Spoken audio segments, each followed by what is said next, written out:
Good evening, everyone. This is the January 18th, 2023 regular meeting of the Newbury Planning Board. As a preliminary matter, I'm Larry Murphy, Chair of the Planning Board. Permit me to confirm that all members and persons anticipated on the agenda are present and can hear me. So Planning Board members, when I call your name, please respond in the affirmative. Peter Pecos? Yes. George Morris. I guess I don't see George yet. Leslie Matthews? And I don't see Leslie yet. Woody Knight? Yes. Mary Stone? Yes. And town staff, Martha Taylor? Yes. And anticipated speakers and presenters for the agenda, please respond in the affirmative. Maggie Brown, Essex County Greenbelt? Yes. Maggie. And Al Averill, American Farmland Trust? I am here. Thank you. Thank you, Al. Did I pronounce your last name correctly? It's actually Averill. Just Averill. think of your neighbor and neighbors in Haverhill and then take out the H's. Okay, thank you. Thank you. This January 18th, 2023 open meeting of the Newbury Planning Board is being conducted remotely, consistent with Chapter 107 of the Acts of 2022, which extends the Governor's March 12, 2020 orders suspending certain provisions of the Open Meeting Law, General Laws, Chapter 30A, Section 20, until March 31, 2023. This order suspends the requirement of the Open Meeting Law to have all meetings in a publicly accessible physical location and allows public bodies to meet entirely remotely so long as reasonable public access is afforded so that the public can follow along with the deliberations of the meeting.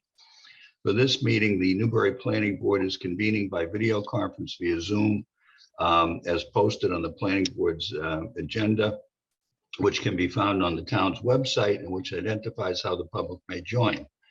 You may join us by going to http://zoom.us and entering meeting ID number 832-714-13056, or by calling 1-929-205-6099 US, New York, and entering the meeting ID number when prompted.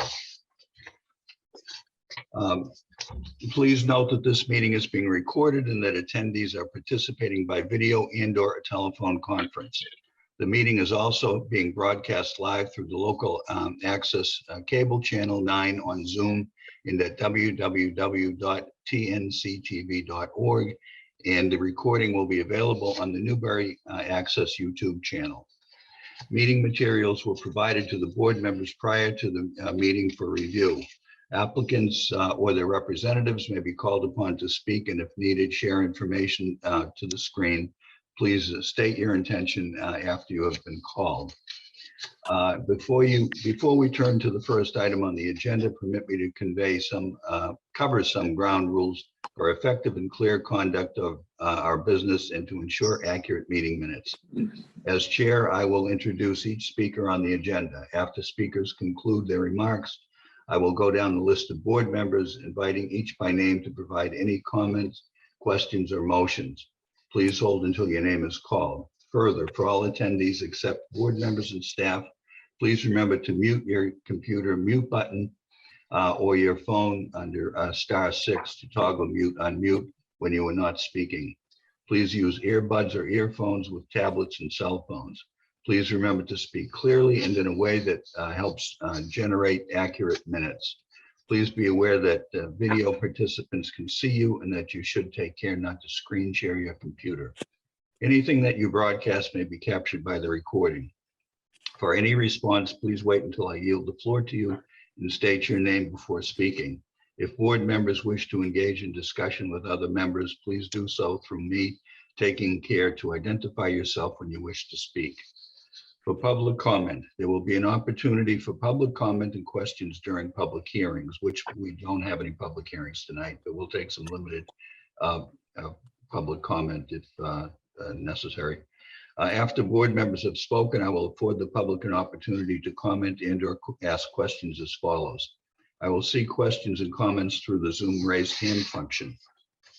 For video conference participants, to raise your hand, hover over the button of the Zoom window below the photo gallery. Hover over the bottom of the Zoom window below the photo gallery and click on the gray hand that appears. Please ensure your name is fully and correctly displayed on the participant list. You may rename yourself by using the More function next to your name. For telephone participants, to raise your hand in a Zoom meeting, hit *9 on your phone keypad. I will then allow questions and comments from members of the public who have raised their hands in the order in which they are listed, which is determined by the order in which people click on the raise hand function. Each participant will be called on to provide his or her name and address, and then ask a question or make a comment. I will afford the applicant or participant or his or her representative the opportunity to reply. Your hand will be lowered when you have been given the floor for your questions. I will then continue down the list of those in the raised hand column, and again afford the participant, applicant, or representative an opportunity to speak.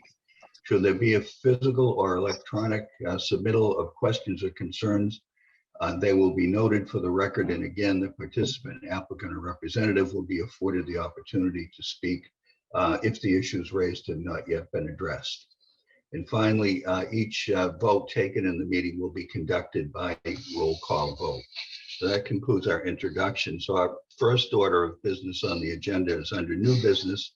We have Maggie Brown of Essex County Greenbelt and Al Averill of American Farmland Trust for a discussion regarding the farmland of local importance. So I'll yield the floor, and I note that George is with us too at this point. Yeah. Maggie, Al, I don't know who would like to start, but I'll just give a brief introduction. Al Averill is the expert here on designating farmland of local importance. So he's going to describe that effort and that process. But I wanted to say that I'm here on behalf of Greenbelt to say that Greenbelt supports this effort. It does not restrict the land. There's no regulatory association, and it may make some farms eligible for funding from USDA by adding the soil type uses to the soil types that USDA uses to evaluate farms for funding. So there's no cost to the municipality to do it. Greenbelt's very supportive. Hopefully we can get some farms extra funding out of the effort. And I'll turn it over to Al. thank you, Maggie. Thank you, folks. Thank you, Larry. You have to do that every time, huh? Yeah. It's sometimes the introduction is longer than the meeting, but Right. I have a PowerPoint. I can just try to explain this. I don't know how much background people have. I'm sorry, go ahead. I was going to say, I sent your summary sheet, but they don't have a lot of background other than that. So if you'd like to do. All right, I'll go ahead and do the screen share, and hopefully we won't put you to sleep here. Al, could you speak up just a bit? Yeah, I'll get a little closer to my Yeah, that's great. That's perfect. computer. Thank you so Yeah, much. I was being too relaxed. Sorry. Oh, All right, so what this is all about is trying to recognize all the lands in the town of Newbury, and actually throughout all of Massachusetts, that are important for crop production. Maggie was kindly described me as an expert. I describe myself as a person who dug a lot of holes and drew squiggly lines on aerial photographs. I worked for the USDA's Natural Resources Conservation Service as a soil scientist for 40 years. And my last position was as the state soil scientist. And I'm semi-retired, and in my semi-retirement, I'm working under an NRCS, American Farmland Trust partnership on this initiative. And in a nutshell, again, the idea is to recognize all soils, all lands that have a suitability for crop production, so that they can be considered for federal preservation funding. And I'll get into the details of that a little bit. In order to do that, there's some terms that I have to sort of throw out. And, farmland of local importance, again, the important thing to take away is that if farmland of local importance is acknowledged, there's a greater potential for preserving farmland. So what is it? What is farmland of local importance? It's a list of soil survey map units. Now I have these terms in bold because I don't expect people to understand what they are. But I want to introduce the terms so that as I go through this, we'll all be on the same page. You folks, as you know, as planners and on the planning board, may be familiar with the soil survey, which is a product that's put together by the USDA's Natural Resources Conservation Service. It's an inventory of the soil resources, and it's accessible to the public. It's accessible to anybody. So farmland of local importance is this list of these soil types that are not categorized as important farmland soils in the soil survey product, but they have evidence of suitability for crop production. And if they're acknowledged, then the USDA's Natural Resources Conservation Service can consider them for funding for preservation. Okay, so let me get into these terms a little bit more. For those of you who aren't familiar, the USDA's Natural Resources Conservation Service is a conservation agency that works with primarily farm landowners to help implement conservation practices on the land. They all stem from the Dust Bowl, and this agency was put into place to help keep soil on the land rather than having it washed away or blown away. And one of the programs that the NRCS administers is what is called the Agricultural Conservation Easement Program. Also the acronym for that is ACEP. And that has two different segments, one of which deals with wetland restoration, and the other one deals with preserving farmland through the Agricultural Land Easement Program, also known as ALE. So if you see the terms ACEP, ALE, that's what this means. And it's important for me to point out that ALE is a partnership program. So under this program, the USDA provides 50% of the value of the land to the landowner, and the partner provides the other 50%. And a typical partner, you may have heard of, I'm sure you've heard of the APR program, right? The Agricultural Preservation Restriction Program. And that's the Massachusetts program. And under that program, I think I've been told that about 900 parcels have been protected, farmland parcels. And about 300 of those, about half of that value, or the half of the protection funding, came from the ALE program.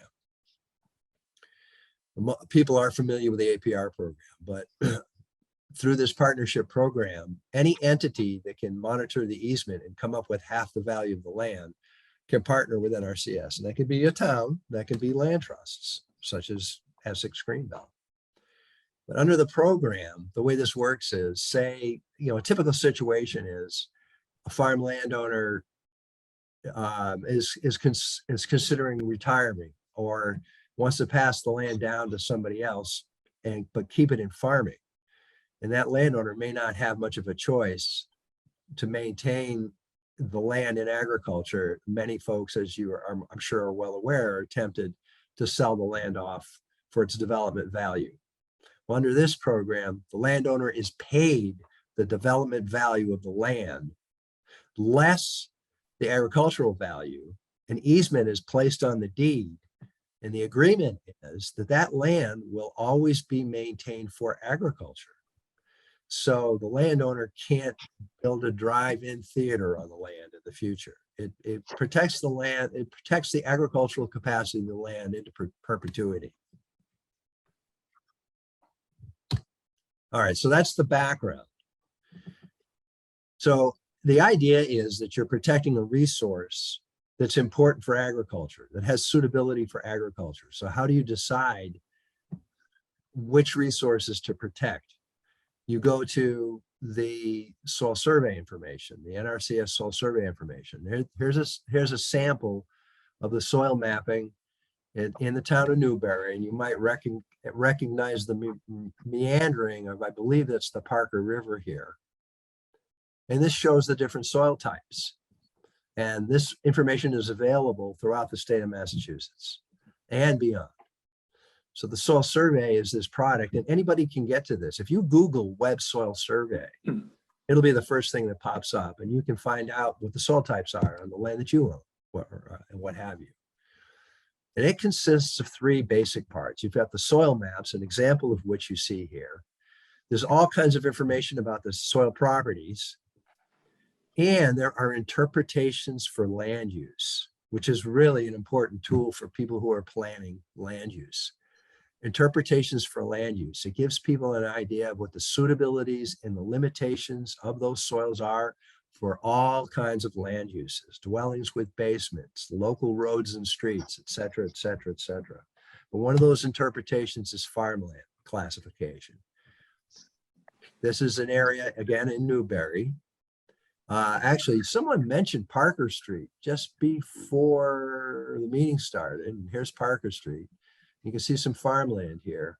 And I ran a report that shows me what the farmland class is on that particular area of the town. And you can see that you get at this colorful map. And it shows the soils that are depicted in green meet the criteria for prime farmland. Those that are in blue meet the criteria for farmland of local importance. And everything else is red. It's all lumped into not prime farmland. However, there's this other category called farmland of local importance. And what is that? Well, again, I really hate to belabor this too much because now we're talking about policy and codes and things like that. But again, this is all to support a federal program, a federal farmland preservation program. So in order for that to work, the NRCS has to follow the federal rules. And there's a section in the Code of Federal Regulations that describes prime farmland, it describes farmland of statewide importance, and it describes farmland of local importance. And this is what it says. It says in some local areas, there's concern for additional lands for the production of food, feed, fiber, forage, and oilseed crops. And this is important. Even though these lands are not identified as having national or statewide importance. By national, that means they're not categorized as prime farmland. By statewide importance, they're not categorized as farmland of statewide importance. These are lands that are in additional to those important farmland soils, but they're important for the production of food, feed, fiber, or oilseed crops.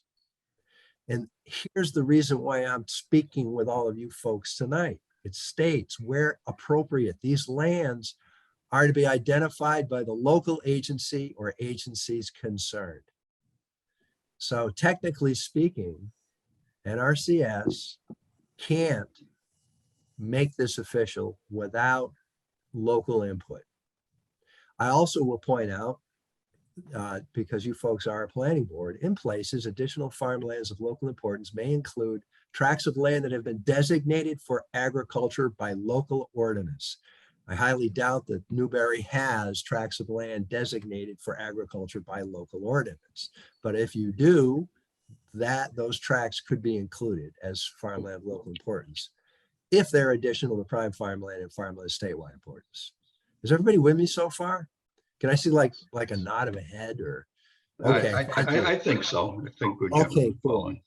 It's always a challenge, I feel, to give these presentations remotely, but thank you for that.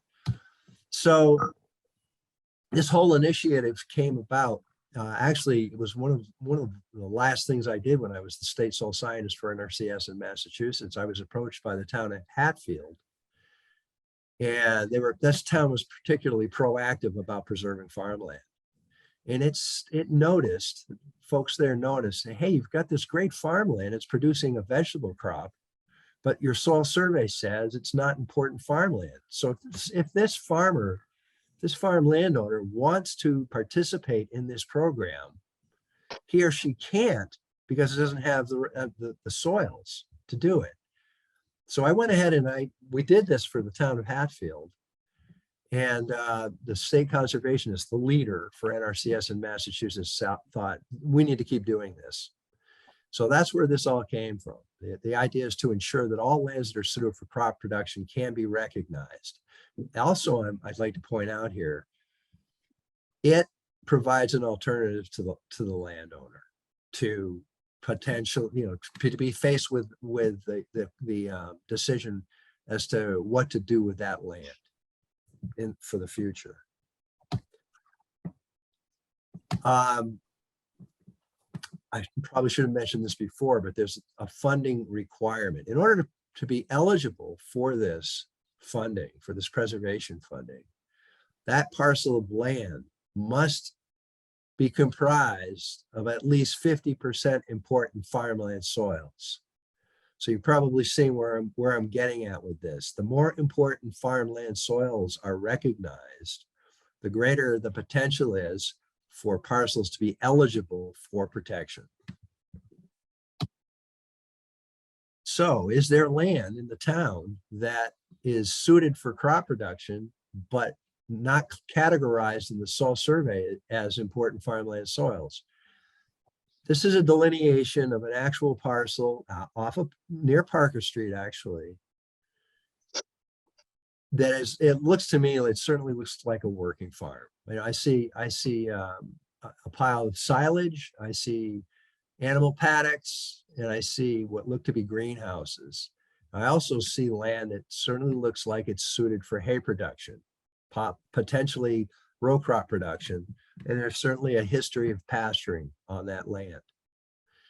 So this is an example of land that's suited for crop production, but not recognized in the soil survey as important farmland soils. This particular soil survey map unit, which is represented by the symbol 16A. You can see it's all red in the interpretive map. That qualifies as farmland of local importance. The likelihood is that this land that soil typically is a wet soil. It's typically too wet to be suited for crop production. But a lot of these areas were historically drained. And they have been suited for crop production for a long time. And the soil survey just doesn't catch it. Okay. So how do we do this?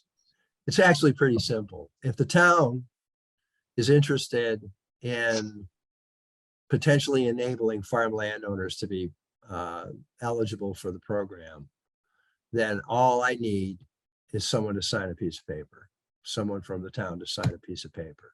I review the land use and the soil mapping. And just as in the example I previously showed you, where I see evidence of crop production and the soil survey does not depict the land as important farmland soils, then that soil type goes on a list. So it's really, again, if you recall what I said right from the beginning of the presentation was, farmland of local importance is a list. It's a list of soil types. So again, there's evidence. It's verifiable evidence of suitability for crop production. And I develop a list. And there are qualifying conditions applied to the list. In the example I showed you where I thought that the land was probably historically drained, NRCS does not want folks to drain wetlands to enable eligibility for this program. So there are, the Food Security Act of 1985 came out and our NRCS has to adhere to it. And that deals with wetlands and it deals with highly erodible land. So there are conditions applied to the soil survey map units to ensure that the provisions of the Food Security Act are adhered to.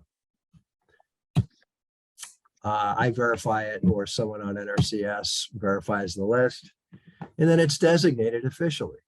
So the list is signed off on by two signatories, a local official and the Natural Resources Conservation Service, State Conservation Service. That individual has to sign off on it also. This is what it looks like for the town. You can see there's a list. It shows the map unit symbols and names in the qualifiers. That first one, I'll just give you the example. The 12A example, the Mabid soil, that's typically a wet soil. So the qualifier is where historically drained of the growing season saturation in years of normal precipitation does not preclude crop production. So the idea here is to separate out the those delineations that are suited for crop production from those that are not. So the taxpayer dollars go to the right place.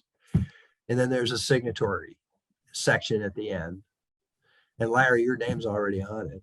See? Yes.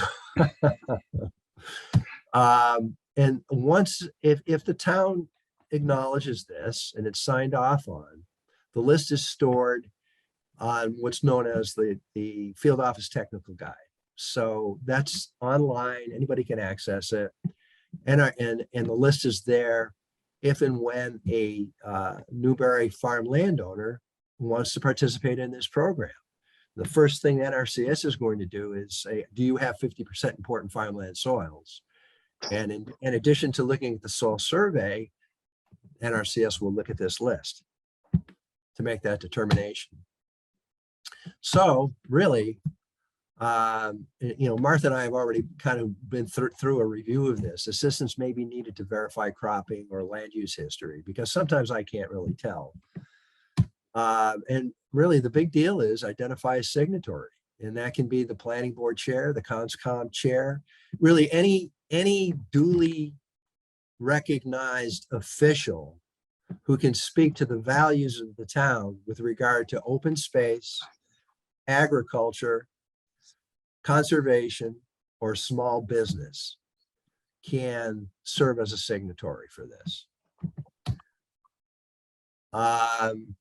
Yeah, so I took this picture last fall. I was out doing a field investigation. I just thought it was pretty.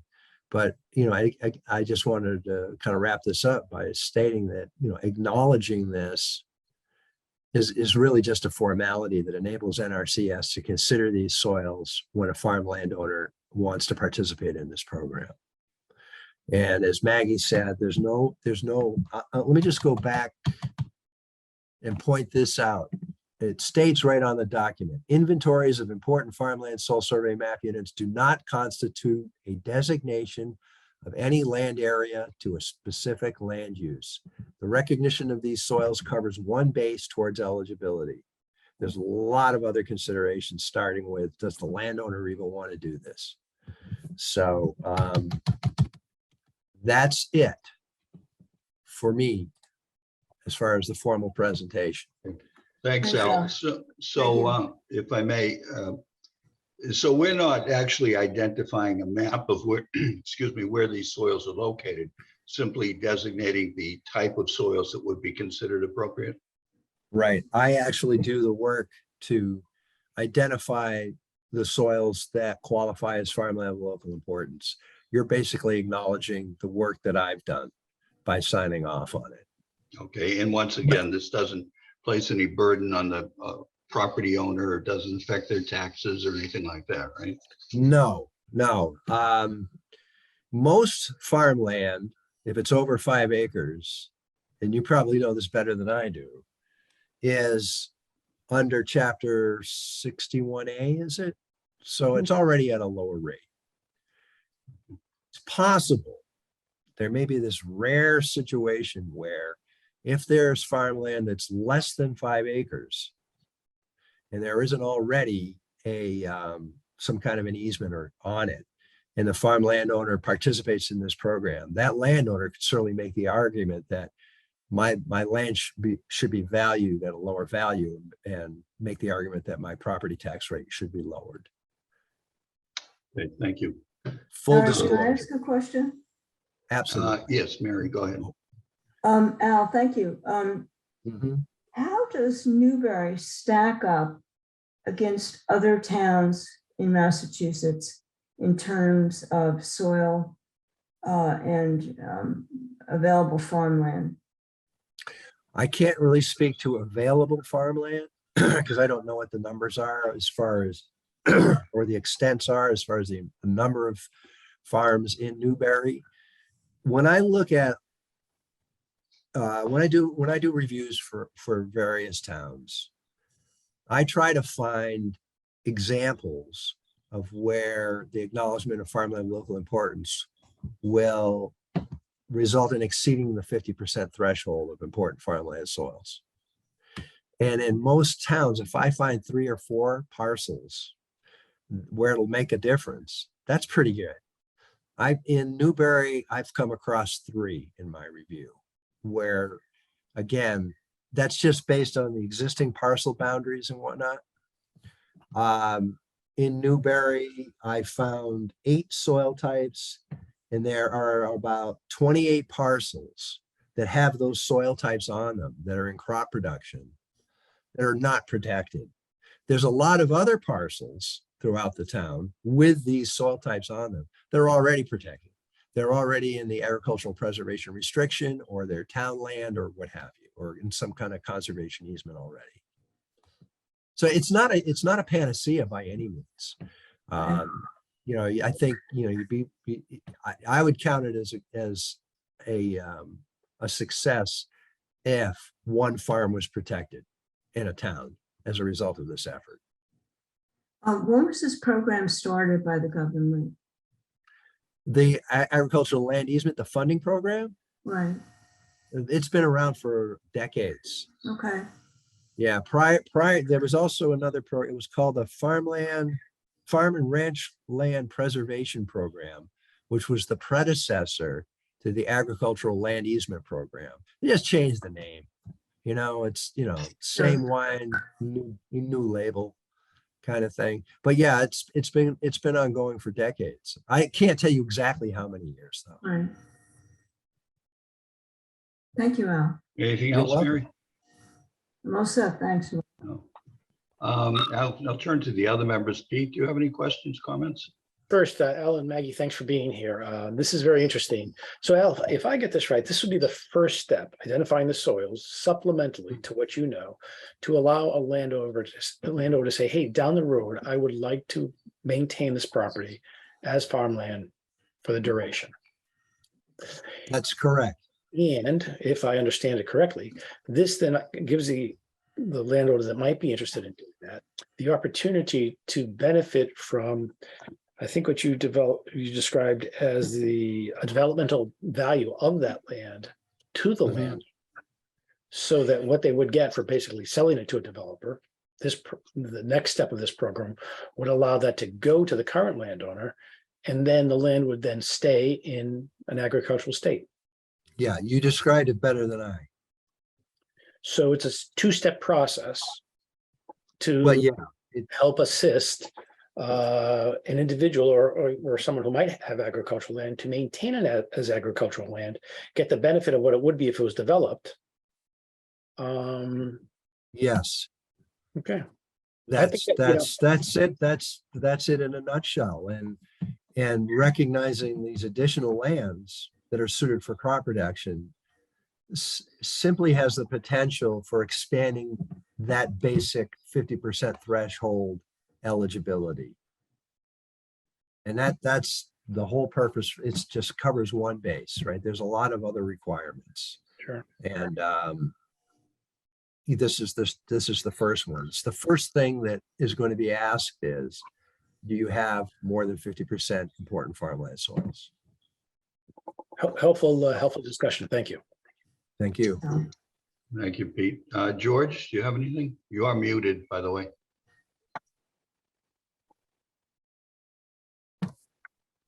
Al, thank you very much for the presentation. I would say years ago, but it's actually decades ago, that I worked with a farmer in Danvers who was having difficulties with his farm. He was having great difficulties earning enough money. And he went into this program, got a very fair value of the farm. He put it under the preservation program and still farming now on that land, which I'm delighted to say. So I think it's been a terrific program for him and should be for anybody else who decides to participate in it. Thank you. Thank you. I also want to point out that this program has already been funded by actually everyone's tax dollars, right? Because it's a federal program, and including the same people who may benefit from it. The point being that it's bought and paid for and doesn't cost the town anything other than that rare situation where maybe if there's a plot of land that's under 5 acres, the landowner puts it into an easement and says, hey, I want a revaluation because it's not, can't be valued as development potential now. Thank you, Al. Anything further, George? Not for me, thank you. Thank you. Leslie, do you have anything? I look at this as a very beneficial thing for the local farmers to be able to tap into this and to continue their farming activities for the benefit of the entire community. I think it's a great thing. Good. Wonderful. Thank you. It's terrific. Woody, we haven't heard from you, and this is your kind of in your wheelhouse, I think. Well, thank you for the presentation, Maggie and Al. My questions were answered already for my two questions I had from my former board members. But from my understanding of it all, that this will help preserve farmland and help people who have the land, and it's a good program. So I appreciate your presentation. Thank you. Thank you. Thanks, Woody. Martha, are there any members of the public with raised hands? Nobody with a raised hand. I'm not sure if anybody would like to unmute and speak.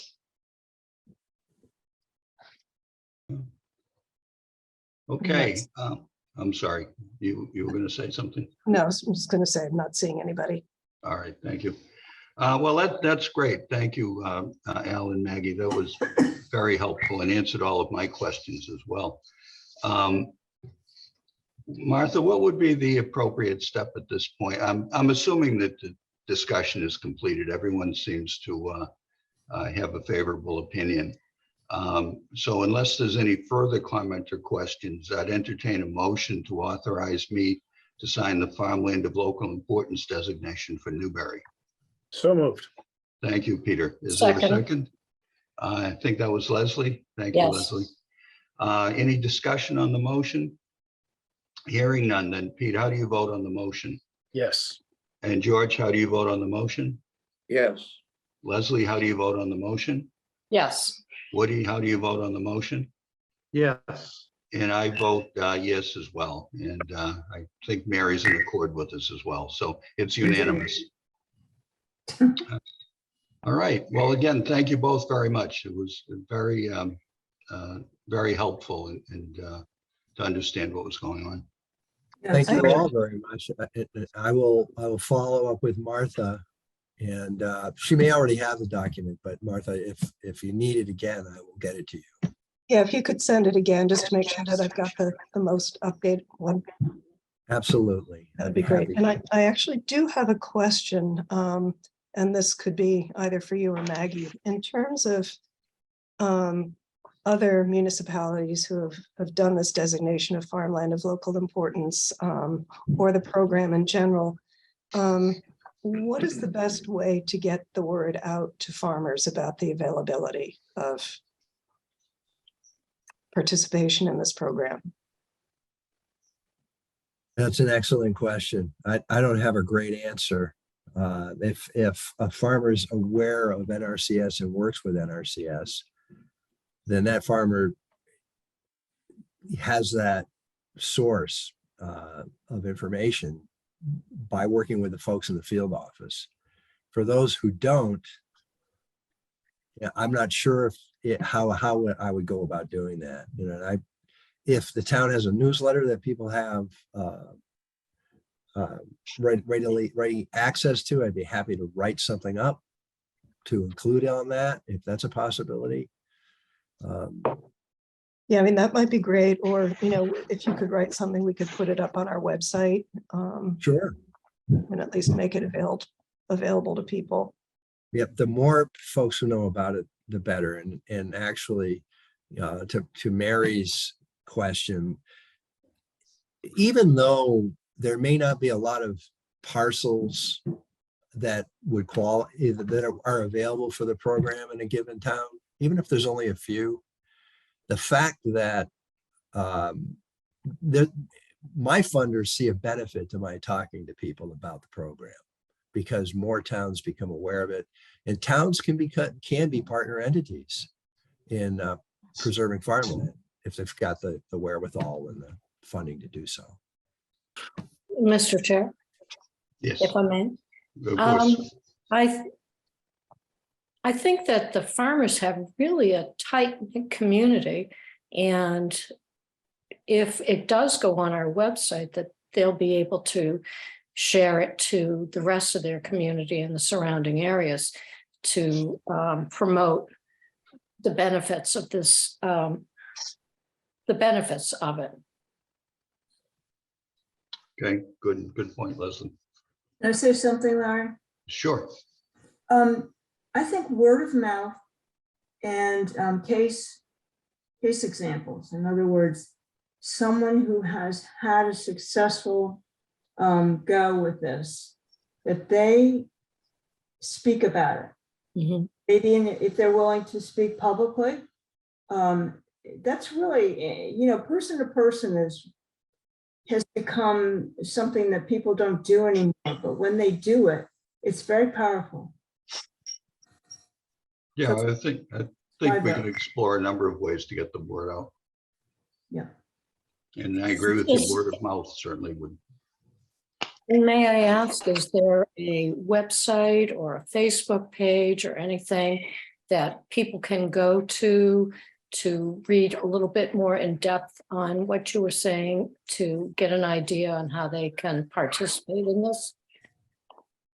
When I write up the explanation behind this, I can include some web links. Do you think that would meet the need? Yes, that would be helpful. Yeah, absolutely. Okay. Absolutely. Very good. Anything How about the further? headline? How about the headline? Get top dollar for your farmland.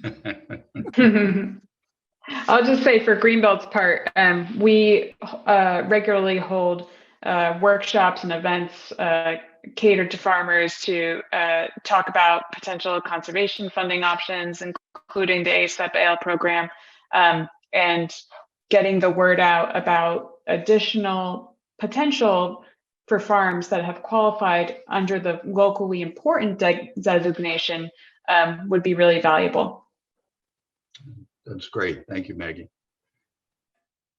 Okay, well, and I guess. May I add one more thing, and I've taken way too much of your time. Absolutely. I'll take all the time you need. I would ask that as you speak with your associates and your neighboring towns, that if you get an opportunity to talk about what you've done, that may help with other towns reaching out and doing more of this. So I just throw that out. Thank you. Okay. May I ask one more quick question to Al? Mhm. Do you have a list of the surrounding communities that are right at this moment participating in this? There's only one in Essex County Really? that's done this so far. But And there are many across the that was state. what was that? North Andover? I think North Andover. Yeah, there are now 39 towns throughout the state, but half of those are in Berkshire County. So they're basically, most of the towns that are participating are in the western part of the state, not Yeah, the I was eastern part wondering of the that state. too, Leslie. Right. Yeah, and part of that is because American Farmland Trust has enlisted a person in Berkshire County who is extremely active, proactive about farmland preservation. And she has a lot of contacts out there. And Mary, as you said, that's that personal contact that has brought on the most success with this initiative. So that's the reason why there are so many more in Berkshire County.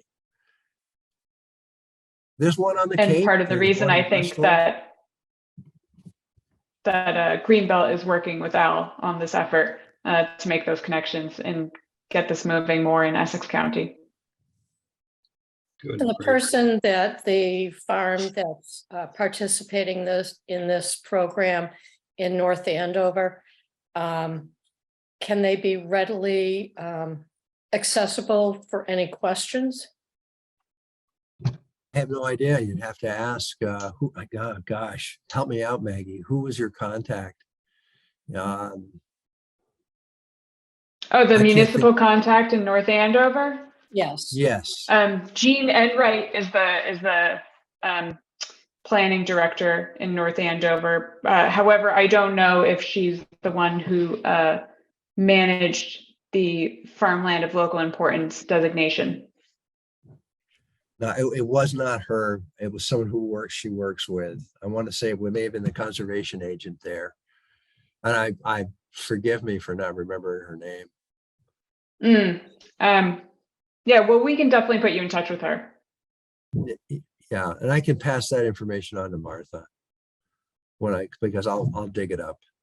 Right. I could also reach out to Andrew Shapiro. I think he's the director of community and economic planning there, so he might be able to point me in the right direction as well. But if you have the name, that would be great.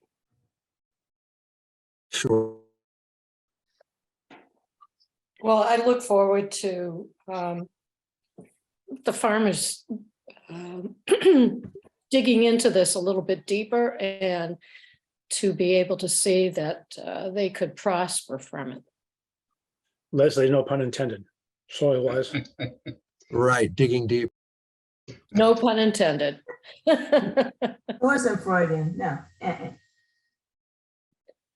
All right. Very good. Well, I guess. Thanks, Al. Thank you so much. Thank you both. And unless anyone has anything else to add, I think we'll move on to the next item on the agenda. Okay. Al, Maggie, thank you again. Thank you so much. Maggie too. Thank you. Thanks very much. Very cool. Have a good night. Very cool. Okay. So under new old business, we have the continued discussion of the MBTA Communities Multifamily Zoning Requirements and Action Plan, which is due by the end of the month. Martha, do you want to recap where we're at with that? Sure. Would you like me to try? I think you can probably do it better. Well, or you can start and I can pick up either way. No, go ahead. Why don't you go ahead? Okay.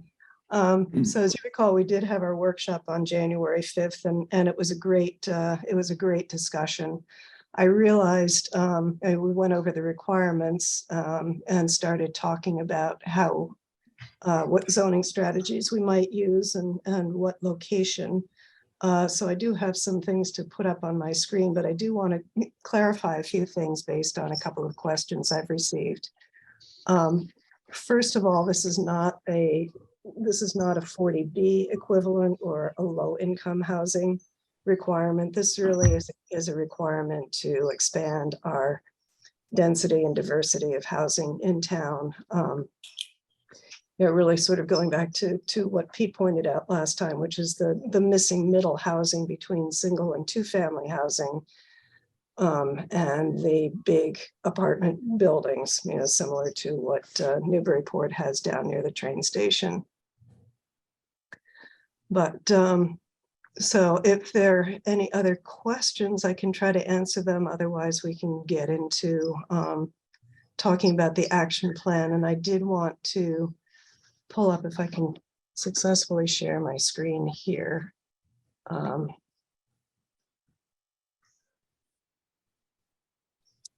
Are you able to see that? Yeah. Yes. Yes. So this is an interactive map that Newburyport has, that MVPC has put together for the towns and cities in its region. And so I focused in here, if you can see my cursor on Newbury right here. This is the train station in Newburyport. This is the half-mile diameter around around the Newburyport station. Here's Route 1 going down through Newbury.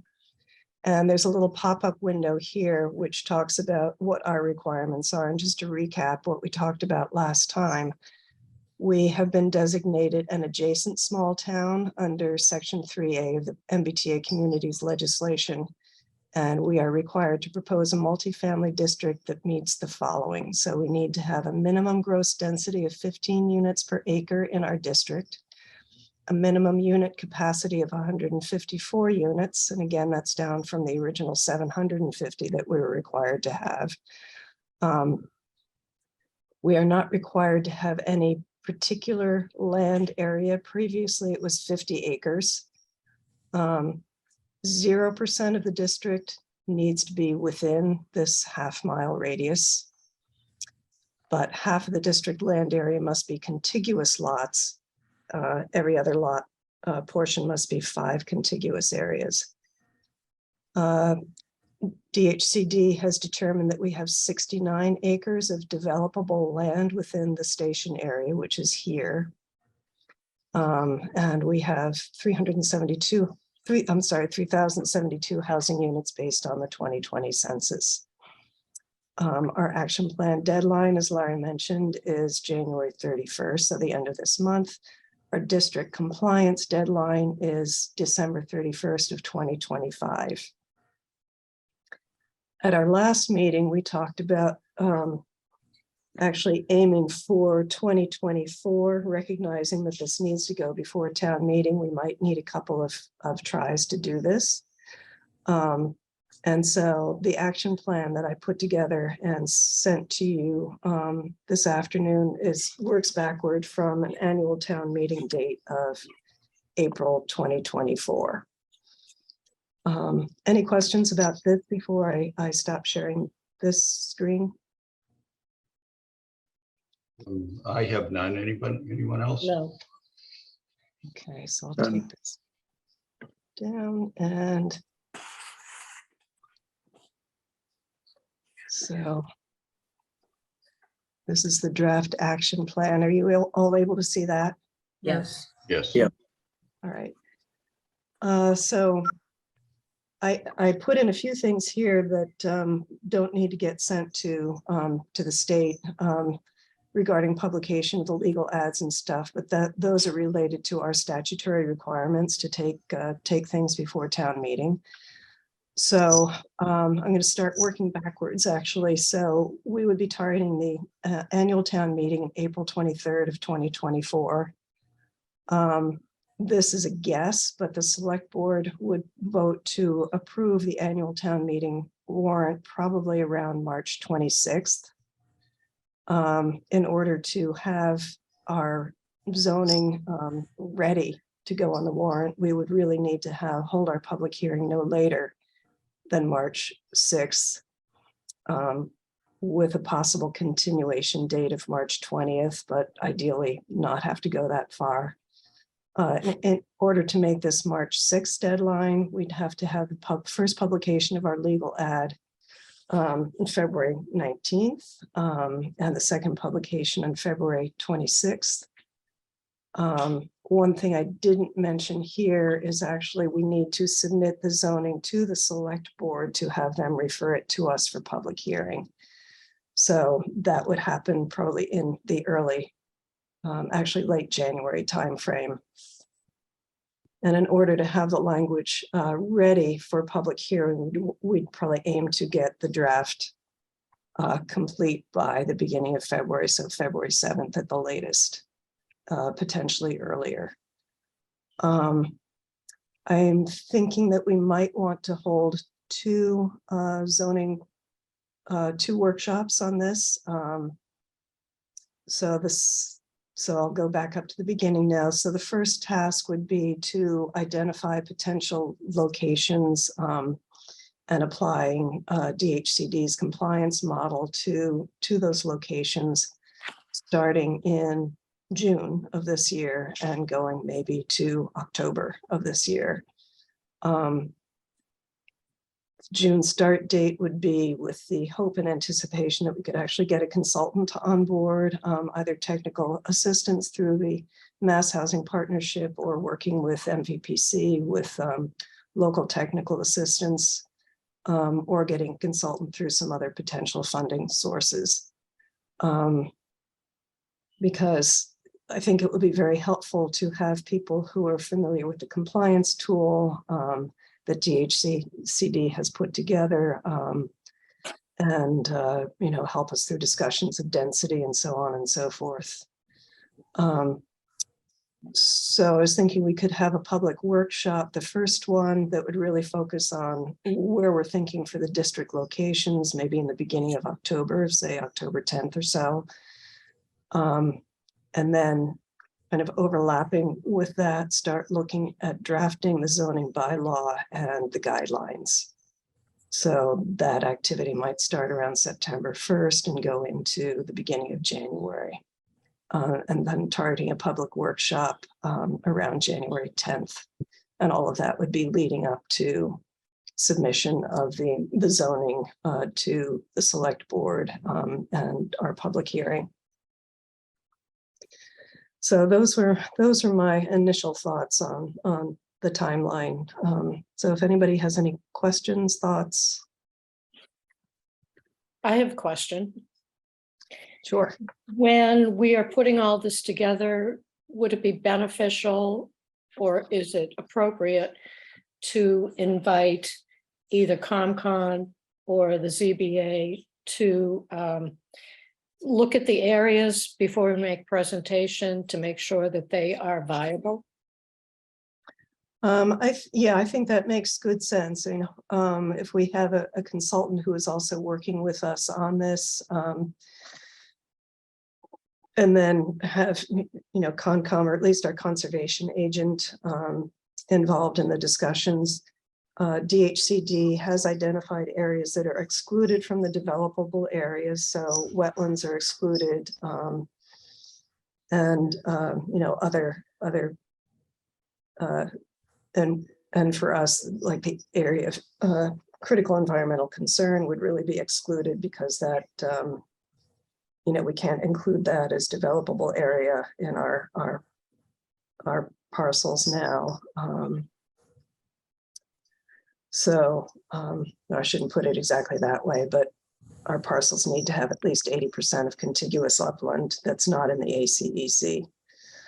So, I think that's a very long way of saying yes. I think we should get a number of people involved in this. Martha, when the public is involved, does it impact the zoning, the draft and the guidelines? Do they have is their participation action oriented or simply to make it transparent? I would say both, really. We want to be able to explain this as well as possible and as many times as possible so that people understand it and also field, any questions to make sure that it is understandable. And if there are, any concerns, then to take those into consideration. And some of it, I think, really will be, coming down to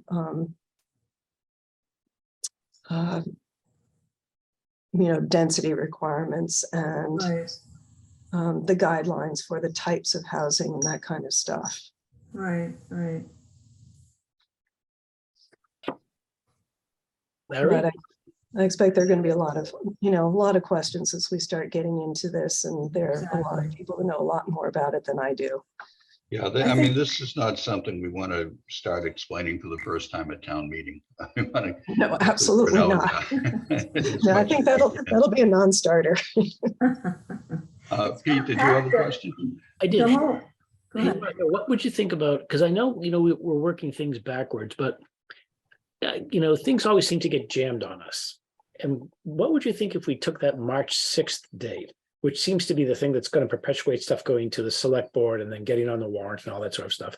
What if we had that maybe like 4 weeks earlier? So there wouldn't be pressure on our board, and gosh forbid, we bump into some bad weather or something happens and one of our meetings gets canceled, or, then we can avoid the domino effect. I just wouldn't want that to happen.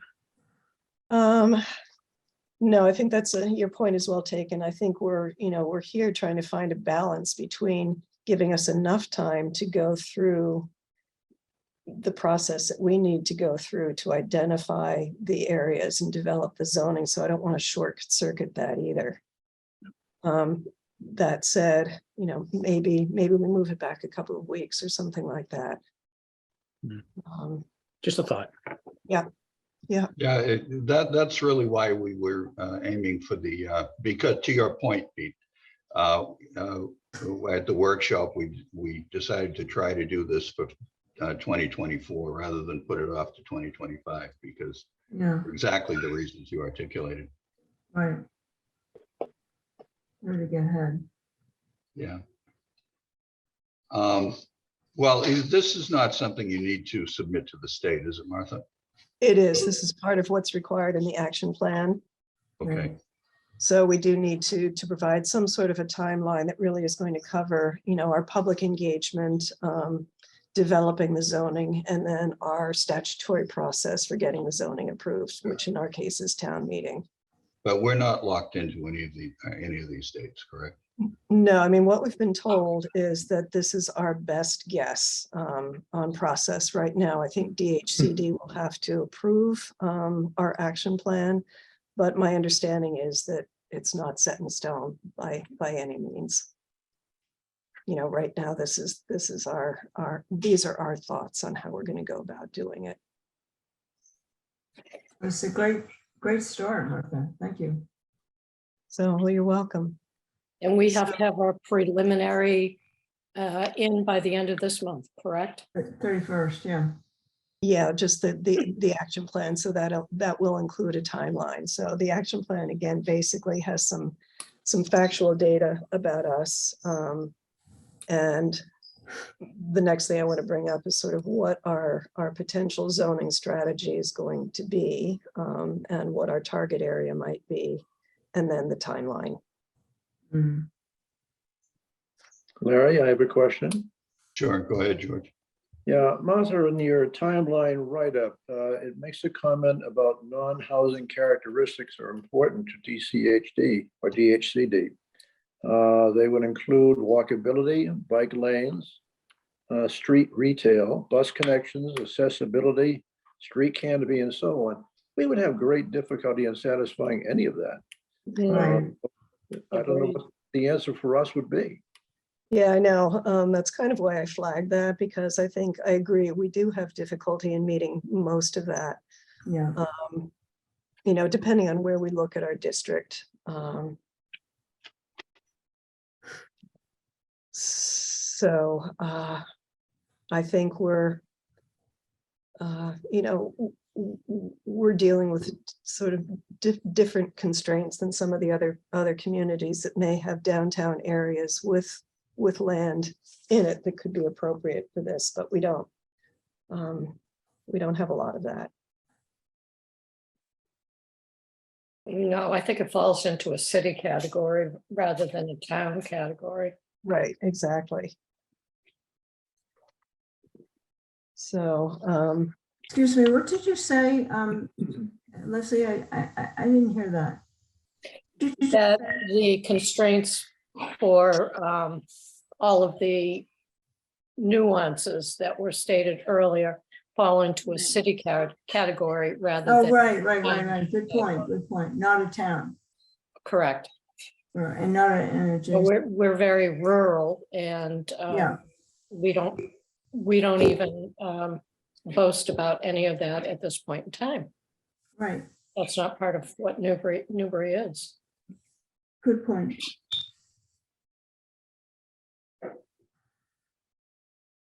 no, it's difficult. Yeah. So,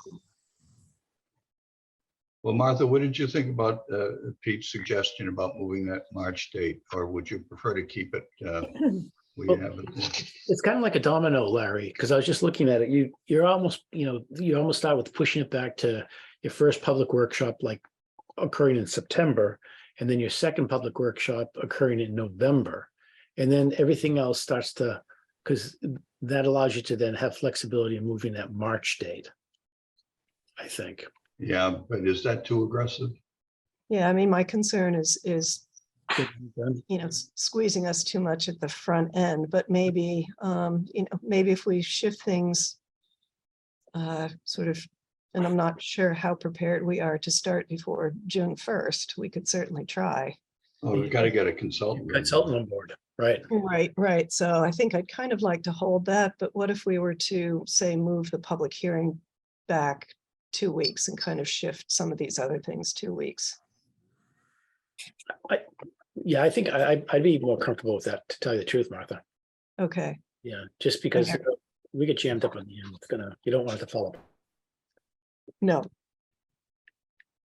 Martha, So- does the town willingly pay for a consultant for this project? well, I think that's their funding sources. So if we get technical assistance through DHCD, Okay, I'm sorry, Mass Housing Partnership, there's my understanding is that there's little to no cost for that. If we work with MPPC,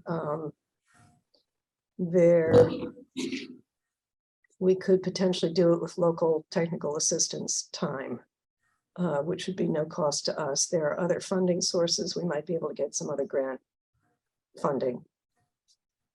So hopefully this would be minimal cost to us. thank you. So I'm just going to, well, if it's okay, maybe I'll just, rather than plugging in dates right now. I think I'm sensing a consensus here, Martha. I don't know that you need to make those changes right Yeah. now. Okay, well, maybe I'll just plug in this one. I think would be, if we move it to back 2 weeks, we'd be looking at February 21st for the public hearing.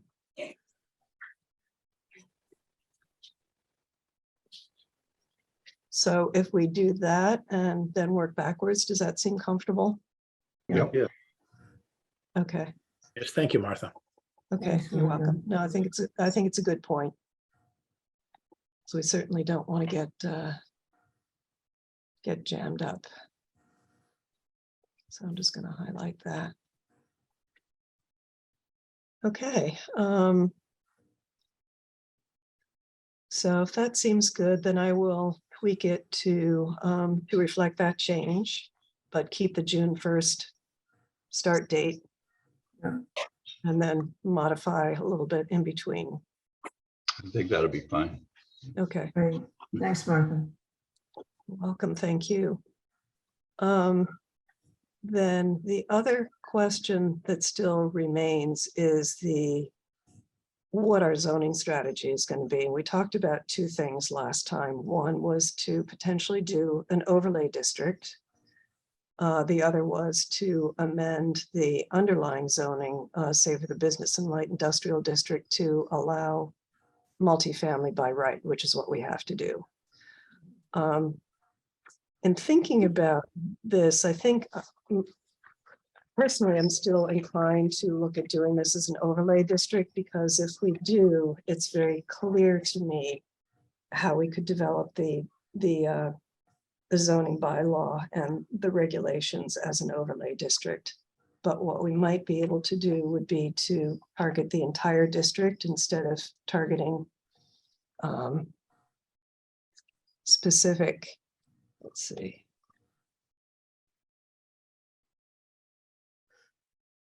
So are you able to see that? Mhm. Yeah. Okay. So if we were for beginning the discussion to say we're going to target an overlay district on the business and light industrial district, which includes our station area as well as parcels south, we could focus our attention there.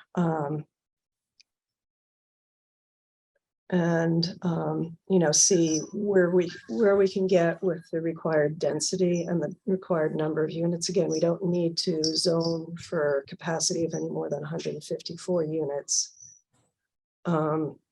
We might be able to accommodate half of those on one parcel and half of those on another parcel, depending. So if we focused our energies there, we could see if we can achieve that density. If not, we might need to start looking at some other areas in town. You know, maybe we expand it to the commercial highway. But it, you know, it seems that doing it closer to the commuter rail station, you know, might be the place to start.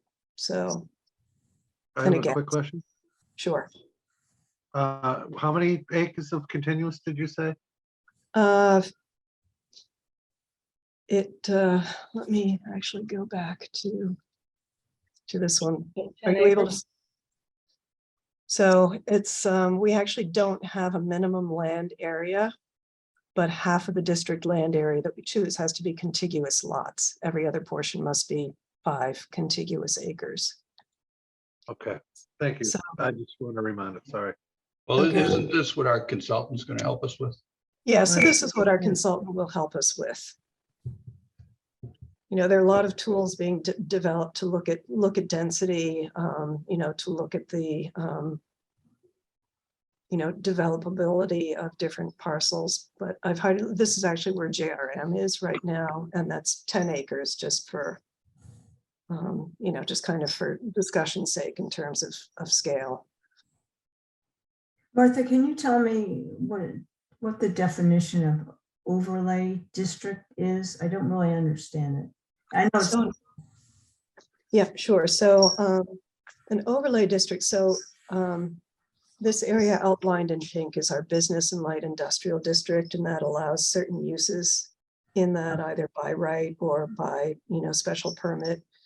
An overlay district is zoning which is overlaid on top of that base zoning. So the underlying zoning still applies. But you have a set of different regulations for that overlay district. For example, the business and light industrial district is also our cell tower overlay district. okay. So those regulations are on top of that underlying zoning. The Okay. Plum Island overlay district, which is Plum Island and the area along the Plum Island Turnpike, is overlaid on the base zoning there, which is residential agricultural. Thank you. So does that make sense? Yep, got it. And Martha, I have a question. Yep. In that district that you've outlined in yellow, the little river runs not too that close to it, but is there any wetland near that or that might affect the development? There is, and that's actually one reason I think when we put our letter together, you know, we had a half-mile radius here, and a lot of that falls in wetlands. I'm going to see if I can turn some layers on here to show you. I'm going to turn the zoning off for a moment. But we've got, there's water supply protection, that's the stippled area.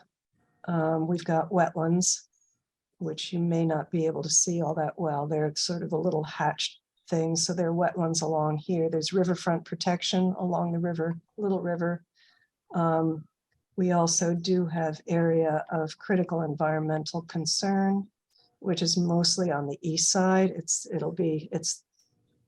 this pink hatched area.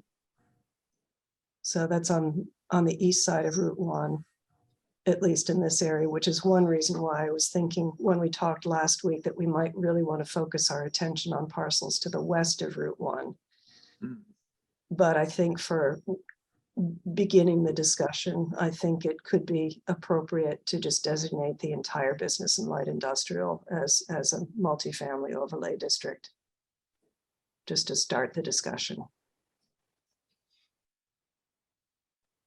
But So- bring it down to what we have there now, the R47-261 that's outlined in yellow. I mean, that's a lot of land to bring in that has a multitude of problems, economically, not economically, ecologically. So if that location is a good one, I think we ought to focus on that fairly quickly by eliminating everything else. Yeah, I think, I mean, even if 5 acres of that are developable, you know, that gives us only about 75 units. So we really need to expand beyond that. And that doesn't take into account, the potential need for a shared septic system or something. Right. So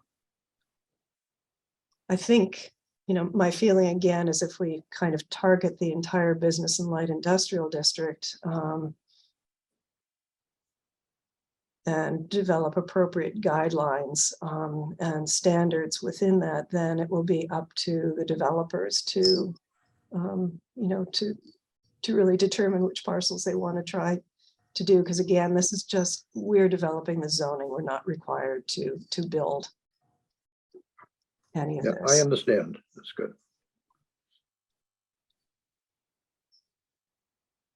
Anyone else? Yeah, I'm wondering if it makes sense to have, the second alternative of the other side of town, just because it's close to 95. Well, that is the other question. I mean, I think that one of the things that they've said, if we're not looking at station areas, let's see if I can get the zoning back up. You're referring to the Byfield area? There's a couple parcels that it might work for. So, and this is the commercial highway area here. Pearson Plaza's in here. What we call the Apple Building is there. So we had talked about that as a possibility. That might be appropriate for a mixed use development with retail on the ground floor and residences above, or maybe some, small cluster development. I guess the question would be, if we were to look at that, whether we would want to designate the entire commercial highway area, which comprises this, where the AL Prime gas station is, and also up here, which is where the state police barracks is. We had also talked about possibly this area here, which is where 12 Kent Way is located, which is the commercial highway A.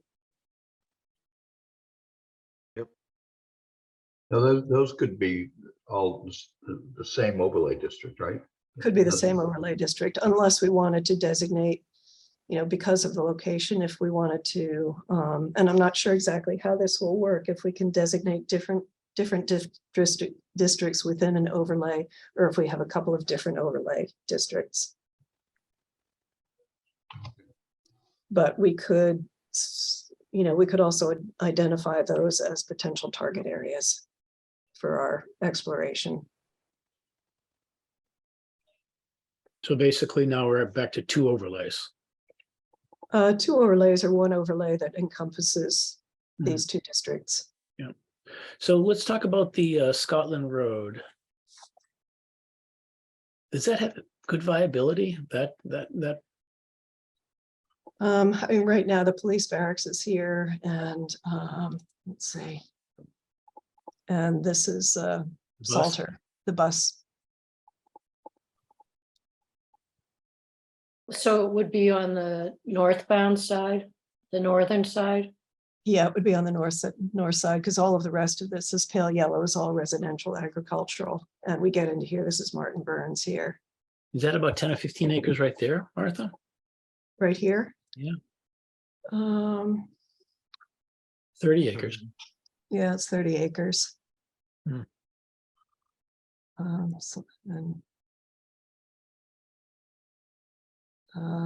That's 3.2, so that's pretty small. Mhm. And the state police barracks is down here. Who owns the remainder of that? Well, it doesn't matter. We're just looking for an area, so that's okay. Right. Isn't this the police barracks and the Massachusetts? DOT.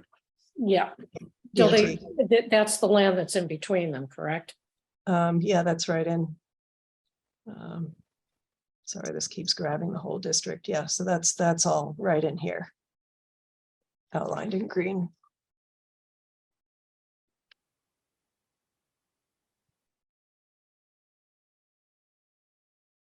And state-owned land is not disqualified from being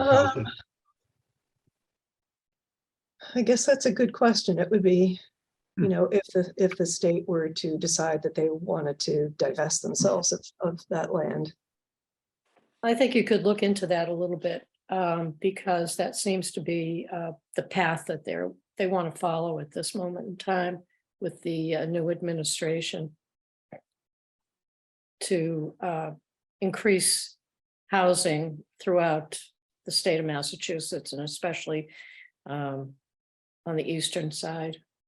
Yeah, I would tend to think public safety is going to trump that because of the highway and because of the state police. So I'm, this might just be an exercise that wouldn't occur. But if Yeah, we're doing, it really depends on what the test is. If it's just identifying land, period. Yep. Yeah, then maybe we could. Maybe at this point, we want to cast the net as broadly as possible, and it's always easier to, you know, to restrict it. That's a good point, Larry.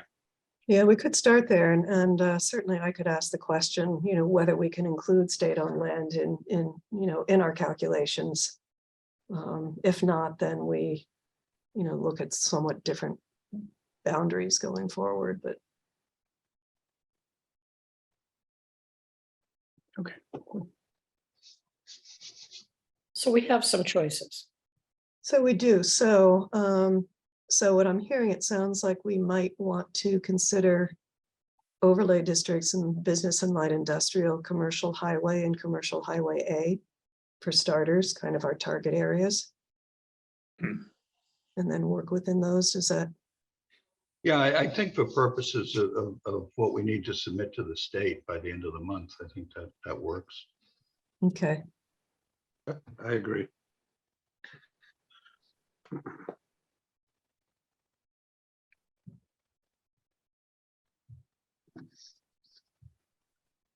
right. So That Martha, sounds- I'm sorry, someone. No. I keep No. speaking over someone. I'm not sure who it is. So if everybody is good with that, then I will proceed to complete the action plan based on that and get it submitted. Yeah, that was my question for you, Martha. Do you have everything you need to do that? And I think you just answered the question. I think I do, yeah. Okay. All right, and okay. And should we be thinking at this point about another workshop similar to the last one we had, or do you want to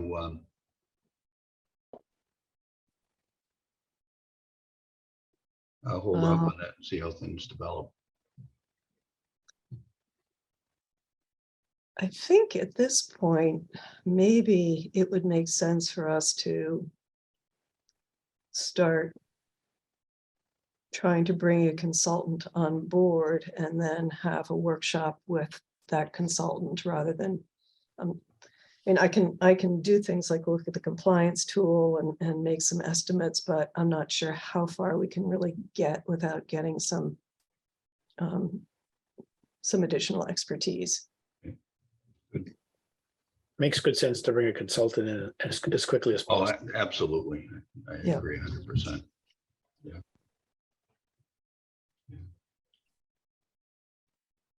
Okay, so I will pursue that and see, you know, see what seems to be the best avenue for that and try to get that going. Very good. Okay. right. Unless anyone has any other questions or comments, I guess we can move on to the next item on the agenda, which is the planning director's report. All right, I've got a few things. First of all, I'm very, very happy to announce that we have an assistant planner who's going to be coming on board on June. Don't want to push back any further, January 30th. And it's somebody that I think most, if not all of you know, it's Kristen Grubbs is going to be joining us as the assistant planner. Great. That's Wonderful. awesome. Oh, good. That's great news. So I think she will bring a lot to the table, and I think especially her environmental expertise, given that so many of our issues are going to be related to climate change. I think it's just going to be fabulous. So Wonderful. she will be sitting with us at the table at our first meeting in February. Good, great. Great, Mike. Good news. Perfect. Yeah. You need Yep. help. So I'm very pleased about that. Let's see, second of all, I had a meeting with Emily Innes this morning, our master plan consultant. We are unfortunately a little bit behind schedule on where we had hoped to be. MPPC got us their work on target, and Emily has reviewed. Unfortunately, it's kind of stopped with me for a few reasons. But we do have a schedule for moving forward. It's still a little bit in development here, but our goal is to get the drafts that MVPC worked on or needs to provide input on to them next week, so that they can get us sort of final versions by the beginning of March. So that's economic development, transportation, and Emily has revised the natural resources draft that we had before, and that needs to go to them for review as well. We've reviewed the draft maps that they put together and have some comments to get back to MVPC's GIS folks, and so we'll be doing that as well. And so our goal is to get a full draft by the end of March. And get that all to you, probably for presentation at a meeting. Goal will then be to kind of roll it out at town meeting. There will be a survey, which would be open for a few weeks, and have a public meeting after we get some of the survey results. Incorporate, if there are any factual comments that need any revisions that need to be made based on factual comments, get those incorporated, or incorporate comments as appendices to be noted for going forward, and then get the whole thing wrapped up by the end of this fiscal year. So that's the target. Good. So I will keep you updated on that, and be getting a draft to you in March or early April. Good. Let's see, other things. We've gotten some guidance from town council on whether our remote meetings. It appears that so far there's been no word from the legislature indicating that they're going to extend the fully remote participation. So I think right now we need to assume that we're going to be going back to in-person meetings after March 31st, which is when the current extension ends. The previous provisions for remote participation due to distance or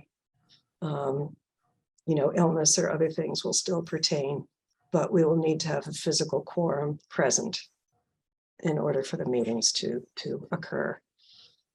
So again, that's our guidance as of right now. If anything changes, I'll let you know.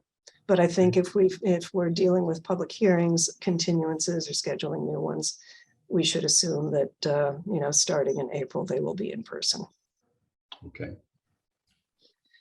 And finally, just a reminder that we've got the public hearing on the 170 Orchard Street definitive subdivision plan and common driveway special permit scheduled for February 1st. And I've gotten a couple of requests for hard copies of the plans. If anybody else would like hard copies, let me know. Yes, please. Okay, good. I will get those out in the box by Monday morning for pickup. And I'll just email you to let you know when they're ready. Thank you. Thank you, Michael. Couple other things. They did some borings at 3 Newburyport Turnpike, which construction has started there. We did have our pre-construction meeting. Unfortunately, they found some soil conditions to be a little bit different than what they were anticipating. TJ Melvin from Millennium, Joe Sirwatka, Samantha, and I are going to be having a technical meeting tomorrow morning to review a proposed redesign of part of the drainage system. So the question that will come back before the board, the question will be whether it's a minor revision or a major revision. And we'll probably be going before the Concom as well. And I think that's all I have right now. Good. Thank you, Martha. Thanks, Thank Martha. Liaison reports, Leslie, Select Board. Yes, the select board, there was a discussion about donations made to the police department, whether they should be all, everybody should identify themselves when they make a donation, and nothing should come in as anonymous. It will go on a future agenda. The green crabs were discussed. They were given a grant for $12,500. They're a nuisance. The bait people are really getting the profit out of them. There was going to be an appointment for a fish commissioner, and there were two gentlemen that had submitted their names, but it has been postponed basically until the election. There were a number of one-day liquor licenses and license renewals. And the other conversation that seemed to be on everybody's mind was the increase in what you have to pay when you go to the dump. And other than that, it was fairly quiet. Okay, thank you, Leslie. Melissa. ZBA is meeting tomorrow night for their regular monthly meeting. They have two continued public hearings on the agenda. The first is for 80 Northern Boulevard that has to do with renovating an existing non-conforming single-family dwelling with a height increase. And this has got a lot of attention, this particular one in the neighborhood. And the second one is for 16 Green Street for a detached accessory apartment, although there's a request from the applicant to continue that to the February meeting. And that's it. And Yes, Pete, Conservate, I'm sorry, did someone have a question? No, I just said thank you. Oh, you're welcome. Pete? Conservation, we just had a meeting on the 9th. It was an executive session meeting, so that's all. Okay. And MVPC? There's actually no meeting this month. There's going to be a gathering tomorrow to honor two long-term people who are retiring, Tony Komornick, Transportation, and Nancy LaValle, who's been their administrative person for 20 years. I think Tony's been there for 40. He can't go. So You but- got to tell them. But other than that, they are, I think I've mentioned this before, they are kicking off the housing production plan and also the hazard mitigation plan. So as well as participating with many communities on this multifamily zoning. So they are very busy, but they've got a great energetic staff. Okay, then nothing else, Martha? No. Okay, well, that completes the agenda. So unless anyone has anything else they'd like to raise, I'd entertain a motion to adjourn. Motion to adjourn. Thank you, Leslie. Do I have a second? Second. George, thank you. Any discussion? Hearing none. Pete, how do you vote on the motion? Yes. George, how do you vote on the motion? Yes. Leslie, how do you vote on the motion? Yes. Woody, how do you vote on the motion? Yes. I vote yes as well. And Mary, good night. Thank you. Okay, thank you. Hey, guys, Okay. thanks a lot. That all. You all. What do you think about that?